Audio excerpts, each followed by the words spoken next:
है आपका NMF news में और मैं हूं आपके साथ शबनम। इस वक्त की बहुत बड़ी खबर आपको बता दें, शिक्षा मंत्री धर्मेंद्र प्रधान ने अपना इस्तीफा दे दिया है। बाकायदा उनके जरिए एक चिट्ठी जारी की गई जिसमें उन्होंने साफ साफ लिखा है कि मैंने जिम्मेदारी से मुंह नहीं मोड़ा है, मैं ये इस्तीफा दे रहा हूं। शिक्षकों की जो आवाज है वो सुनकर सारी चीजें उन्होंने बाकायदा इस लेटर में लिखी हैं। तो धर्मेंद्र प्रधान का जैसे ही इस्तीफा की खबर सामने आती है, जंतर मंतर पर जश्न की तस्वीरें सामने आने लगती हैं, विपक्ष अलग से जश्न मनाने लग जाता है। सवाल लगातार उठाए जाते हैं कि क्या वाकई में सीजेपी का जो प्रोटेस्ट हो रहा था, इन युवाओं ने मोदी सरकार को झुका दिया? क्योंकि विपक्ष लगातार यही कह रहा है। आज इसी पर चर्चा करेंगे। क्या कुछ चिट्ठी में लिखा गया, क्या उन्होंने बातें कही हैं? इस्तीफा दिया तो क्या कुछ मुद्दे उस इस्तीफे में उन्होंने लिखे हैं? इसी पर चर्चा के लिए मेरे सहयोगी भुवन शर्मा जी मेरे साथ मौजूद हैं। भुवन जी, जिस तरीके से धर्मेंद्र प्रधान का इस्तीफा सामने आया, उन्होंने चिट्ठी में बाकायदा ये बात मेंशन किया है कि मैंने जिम्मेदारी से मुंह नहीं मोड़ा है,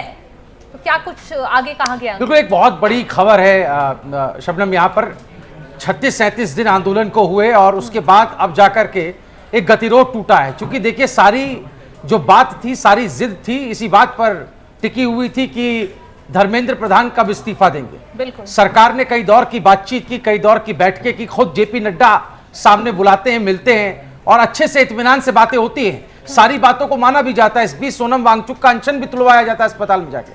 लेकिन बात जिद किस बात की कि धर्मेंद्र प्रधान इस्तीफा दें। अब ये इस्तीफे की कॉपी हम स्क्रीन पर दिखा रहे हैं। 2 पन्नों की ये कॉपी है। ये इस्तीफा है जिसमें प्रधानमंत्री को ये दिया गया, सौंपा गया। और इसमें जो बातें लिखी गई हैं, 2 लाइन में मैं कहूंगा कि कुछ चीजें क्लियरली समझ में आ जाती है। एक तो इसको व्यक्तिगत प्रतिष्ठा का विषय नहीं बना रहे हैं, कह रहे हैं ये मेरे लिए कोई व्यक्तिगत प्रतिष्ठा का विषय नहीं, इस देश के युवाओं का, इस देश के छात्रों का, इस देश की शिक्षा व्यवस्था से जुड़ा ये मामला है। इसलिए चूंकि मैं शिक्षा जगत से इतने सालों, मैंने 3 दशक का मेरा अनुभव रहा है, 3 दशक तक मैंने सेवा की है, लिहाजा ये उसका मेरा उत्तरदायित्व भी है, जिम्मेदारी भी है कि मैं उस पद से, अगर ये मांग है तो मैं हट जाता हूं। लेकिन 2 लाइनें बड़ी जिसको अंडरलाइन करना जरूरी है। ये इस्तीफे की हम कॉपी देख रहे हैं जिसमें वो लिखते हैं कि भारत की युवा शक्ति इस देश की असली ताकत है। साथ ही साथ अगली लाइन, ठीक अगली लाइन है कि देश की युवा शक्ति को भ्रम के कुचक्र में फंसने नहीं देंगे, यही मेरा संकल्प है। तो धर्मेंद्र प्रधान इस्तीफा जरूर दे रहे हैं, लेकिन ये 36-37 दिन से आंदोलन चल रहा है, जिसको गुमराह करने की कोशिश की गई, जिसको डिरेल करने की कोशिश की गई।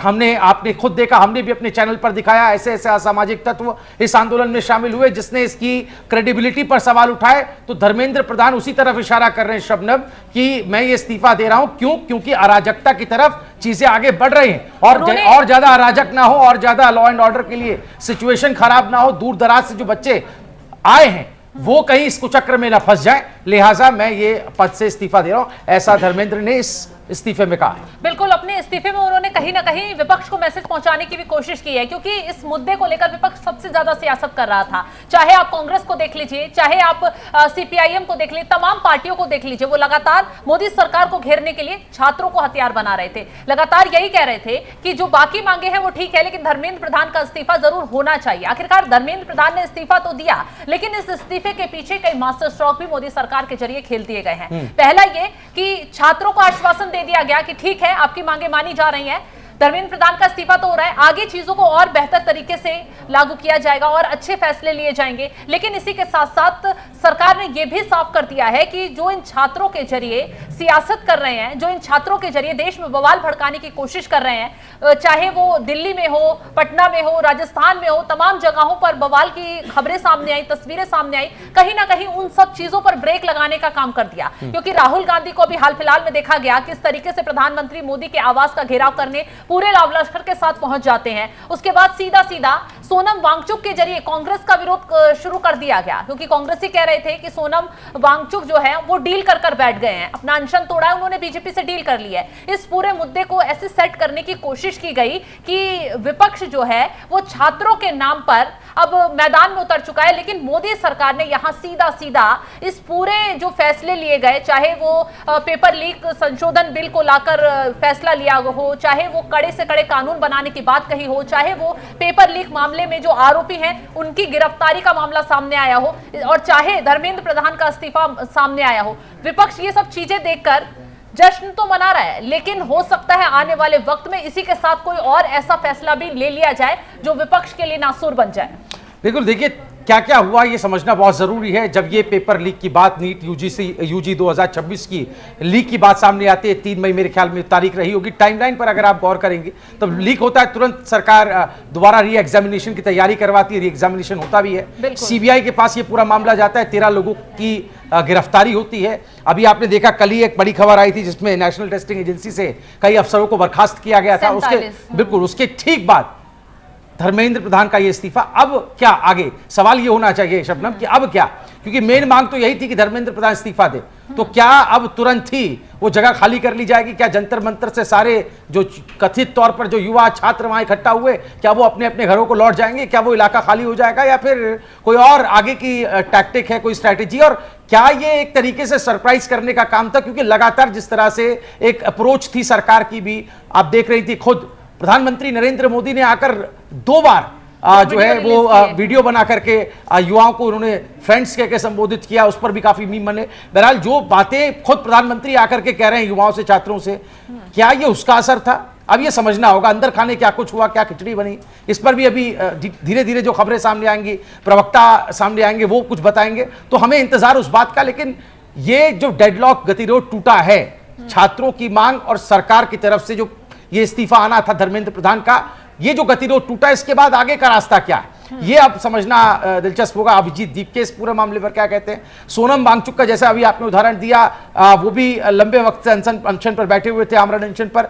उन्होंने जब अनशन तोड़ा, सरकार से बातचीत हुई, उनसे भी काफी समझाइश की गई, उसके बाद भी ये समझा जा रहा था कि अब हो सकता है कि एक सॉफ्टनेस आएगी इस पूरे मूवमेंट में। लेकिन दीपके का जो रिस्पांस था और जो कॉकरोच जनता पार्टी के लोग जो उसको शुरुआत से लीड कर रहे हैं, उनका जो एक तरीके से बॉडी लैंग्वेज थी, वो ये बता रही थी कि वो झुकने को तैयार नहीं है, वो हटने को तैयार नहीं है। अब वो क्या करेंगे, अब उनका स्टैंड क्या होगा? विपक्ष तो मुंगेरी लाल के हसीन सपने जरूर देख रहा है कि इस बहाने उसे आने वाले वक्त में कोई सियासी चुनावी लाभ मिल जाए, चूंकि उत्तर प्रदेश और उत्तराखंड और दूसरे तमाम राज्यों में चुनाव होने हैं, लिहाजा वो वहां पर अपनी पॉलिटिकल बेनिफिट्स की तरफ जा रहा है। लेकिन असली जो मूवमेंट के करता धरता है, जिन्होंने इस बात की शुरुआत की, इस बात में मांग उठाई कि नीट यूजी 2026 जो पेपर लीक हुआ, इस पूरे मामले में केंद्रीय मंत्री की जिम्मेदारी बनती है और उन्हें इस्तीफा देना चाहिए। अब ये इस्तीफा हो गया है, ये बड़ी खबर आ गई है, उन्होंने खुद अपने प्लेटफॉर्म पर ये चीज बताई है। तो मुझे लगता है कि अब सिर्फ और सिर्फ निगाह इस बात पर है कि अब प्रोटेस्ट करने वालों की तरफ से क्या कुछ कहा जाता है। बिल्कुल, आज 12 बजे तक का वक्त दिया गया था। जब कल बैठक हुई थी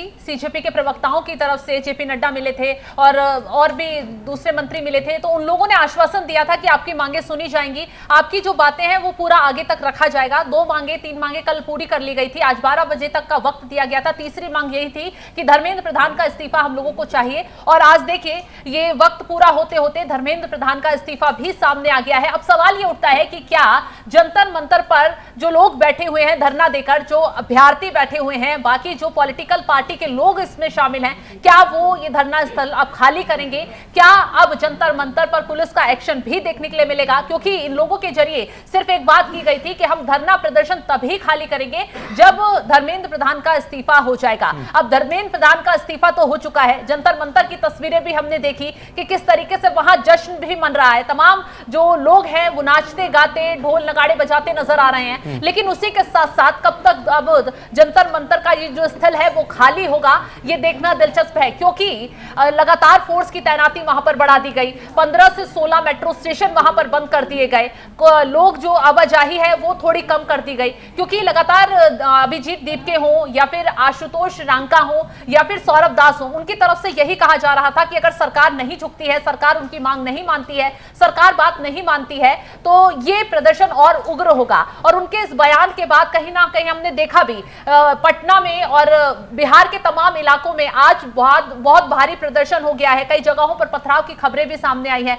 तो ये बवाल जैसे जैसे बढ़ रहा था, मोदी सरकार एक एक स्थिति पर नजर बनाए हुए थी, कहीं चीजें बिगड़ ना जाए, कहीं माहौल बहुत ज्यादा खराब ना हो जाए, क्योंकि इस प्रदर्शन की आड़ में देश विरोधी ताकतें भी पनपने की कोशिश कर रही थी। तो उनको कंट्रोल करने के लिए, पूरी स्थिति पर नजर बनाने के लिए मोदी सरकार लगातार एक्शन मोड में थी, और यही वजह है कि अब ये मांगे मान ली गई हैं और उसके बाद अब शुरू होगा जो जहां जहां प्रोटेस्ट हो रहा है उस प्रोटेस्ट को खाली कराया जाएगा।